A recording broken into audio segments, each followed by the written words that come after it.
प्यारे बच्चों, मैं आज आपको अलजेब्रा के गुणनखंड सिखाने जा रहा हूं। अत्यंत इम्पोर्टेंट है। ये 7 से लेकर 10th एंड ऑनवर्ड भी पढ़ना होगा।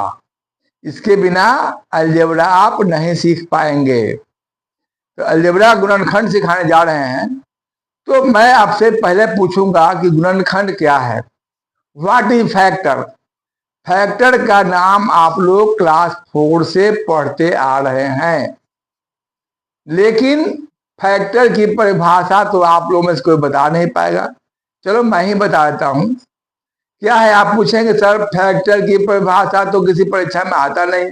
सही बात है, परीक्षा में तो नहीं आता है, पक्का बात है, लेकिन आपको जानना चाहिए।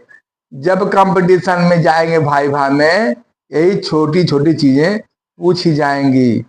मैं बताता हूं फैक्टर के बारे में क्या कहा गया। कहा है किसी संख्या का फैक्टर्स वे संख्याएं हैं जिनसे उस संख्या में पूरा पूरा भाग लग जाए।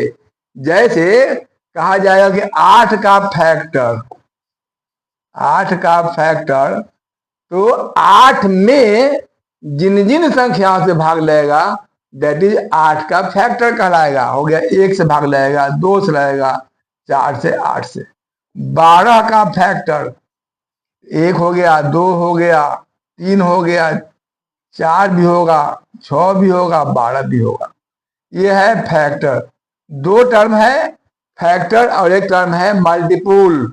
मल्टीपुल भी लगे हैं, समझ लीजिए। मल्टीपुल लोग समझ लीजिए। फैक्टर और मल्टीपुल की परिभाषाएं एक समान ही हैं। से और में का अंतर है, केवल एक ही वर्ड का अंतर है, से और में। मल्टीपुल में क्या कहा गया? किसी संख्या का मल्टीपुल, आप हिंदी पूछना चाहते हैं तो हिंदी उसका होता है गुणज। किसी संख्या का मल्टीपुल का हिंदी होता है अपवर्त्य। वे संख्याएं हैं जिनमें उस संख्या से पूरा पूरा भाग लग जाए।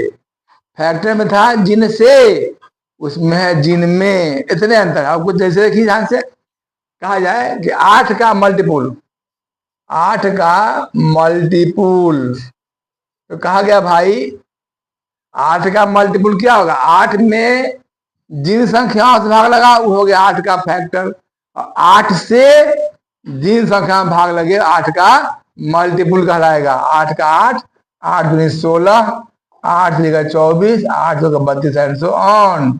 12 का मल्टीपुल, 12 से जिन जिन संख्या में भाग लगेगा वो हो गया 12 का मल्टीपुल। 12 के 12, 12 दूना 24, 12 तिया 36, 12 चौका 48 एंड सो ऑन। ये फैक्टर और मल्टीपुल समझ गए। इसके बाद मैं आपको अलजेब्रा गुणनखंड